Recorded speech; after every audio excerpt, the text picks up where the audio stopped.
Soup बोले तो बोले, छन्नी भी बोले, जामे 72 छेद।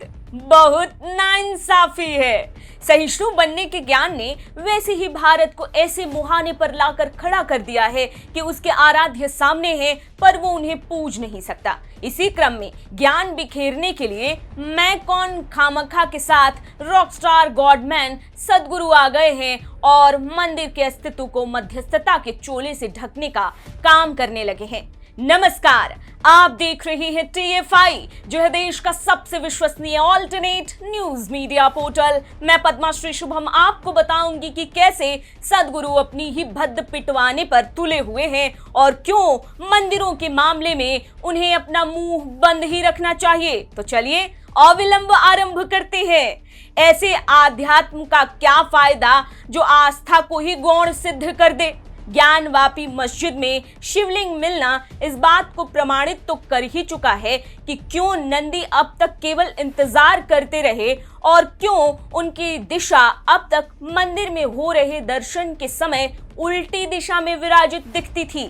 अब यदि सर्वे को भी निराधार बताने वाली गैंग के साथ ही है सदगुरु, तो वो ये बता दे। अन्यथा प्रिय रॉकस्टार गॉडमैन सदगुरु, आप ऐसे हमें हमारे मंदिरों को पुनः प्राप्त करने से नहीं रोक सकते, क्योंकि ये आपके अधिकार क्षेत्र में ही नहीं आता है। दरअसल इंडिया टुडे को दिए गए साक्षात्कार में रॉकस्टार गॉडमैन सदगुरु ने ज्ञान की गंगा बहाते हुए कहा कि हजारों मंदिर तोड़े गए थे, लेकिन तब उन्हें नहीं बचाया जा सका। अब उस बारे में बात करने का कोई फायदा नहीं, क्योंकि इतिहास को कभी फिर नहीं लिखा जा सकता। वे कहते हैं कि दोनों समुदाय को साथ बैठकर फैसला लेना चाहिए कि किन 2-3 जगहों को लेकर विवाद है, फिर सभी का एक साथ एक बार में ही समाधान निकाल लेना चाहिए।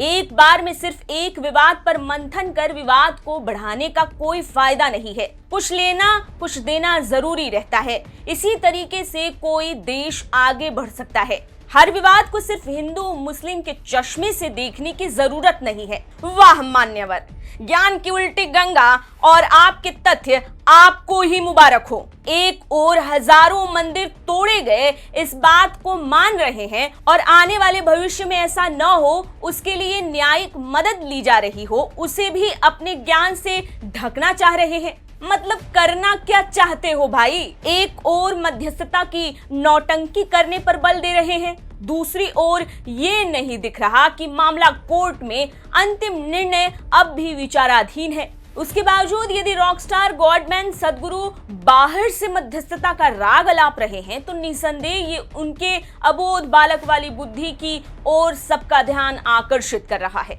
जिस मामले में सामने से टिप्पणी करने से हर वर्ग बचता है, उस पर रॉकस्टार गॉडमैन सदगुरु अपनी विद्वान सोच का महिमा मंडन करने का प्रयास कर रहे हैं। क्यों भाई? ताकि शांति दूत खुश हों, शाबाशी दें।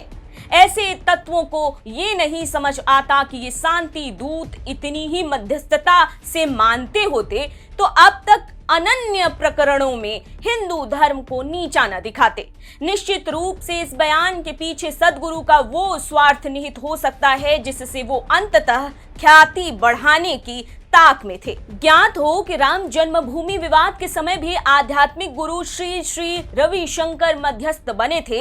यही सोच शायद सदगुरु पाल बैठे हों, तभी तो मध्यस्थता कर लो का राग अलापना शुरू कर चुके हैं। 100 बात की एक बात यह है कि भारतीय संस्कृति और हिंदू धर्म जितनी सहिष्णुता दिखा चुका है वो बहुत हो चुका।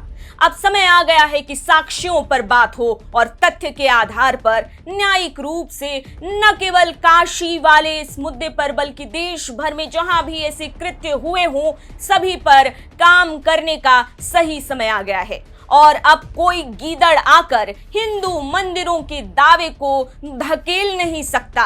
यदि वो आधार सत्यता पर किया गया है तो वास्तविकता तो ये है कि अब कोई भूत पिशाच या नीच उस दावे को धूमिल नहीं कर सकता।